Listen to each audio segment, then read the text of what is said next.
जिंदगी बहुत छोटी है।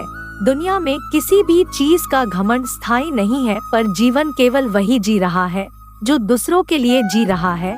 बाकी सभी तो जीवित से अधिक मृत है।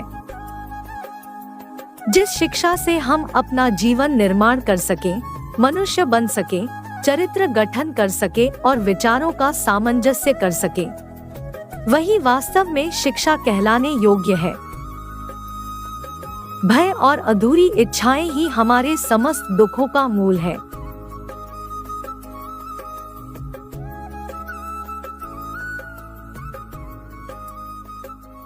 वेदांत कोई पाप नहीं जानता, वो केवल त्रुटि जानता है।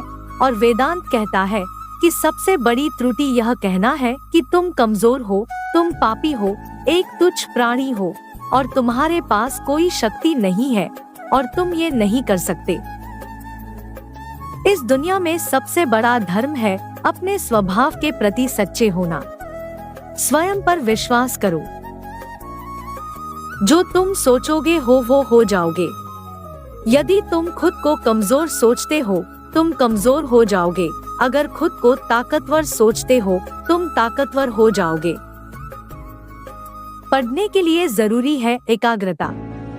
एकाग्रता के लिए जरूरी है ध्यान, क्योंकि ध्यान से ही हम अपने इंद्रियों पर नियंत्रण रखकर एकाग्रता प्राप्त कर सकते हैं।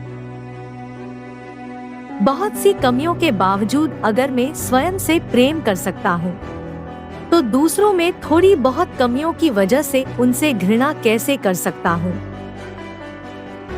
एक बात हमेशा याद रखिए कि जीवन का रहस्य भोग में नहीं, अनुभव के द्वारा शिक्षा प्राप्ति में है। किसी मकसद के लिए खड़े हो तो एक पेड़ की तरह, और अगर गिरो तो एक बीज की तरह, ताकि दोबारा उगकर उसी मकसद के लिए जंग कर सको। स्वामी विवेकानंद कहा करते थे, जब तक मैं जीवित हूँ तब तक मैं सीखता रहूंगा। वह व्यक्ति या वह समाज जिसके पास सीखने को कुछ नहीं है, वह पहले से ही मौत के जबड़े में है। इसलिए हमेशा कुछ नया सीखते रहिए। पवित्रता, धैर्य तथा प्रयत्न के द्वारा सारी बाधाएं दूर हो जाती हैं। इसमें कोई संदेह नहीं कि महान कार्य सभी धीरे धीरे होते हैं। हम जो बोते हैं वो काटते हैं।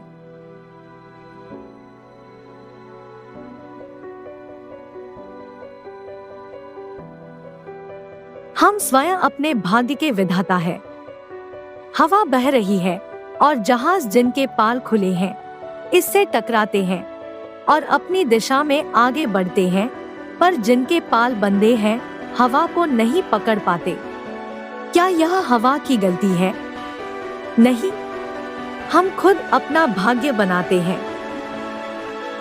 विश्व में अधिकांश लोग इसलिए असफल हो जाते हैं क्योंकि उनमें समय पर साहस का संचार नहीं हो पाता और वो भयभीत हो उठते हैं। शक्ति जीवन है, निर्बलता मृत्यु है। विस्तार जीवन है, संकुचन मृत्यु है। प्रेम जीवन है, द्वेष मृत्यु है। सुख और दुख सिक्के के दो पहलू हैं। सुख जब मनुष्य के पास आता है तो का मुकुट पहन कर आता है, वैसे ही जब दुख मनुष्य के पास आता है तो सुख का मुकुट पहन कर आता है। प्रेम विस्तार है और स्वार्थ संकुचन है। इसलिए प्रेम जीवन का सिद्धांत है। वह जो प्रेम करता है जीता है, वह जो स्वार्थी है मर रहा है।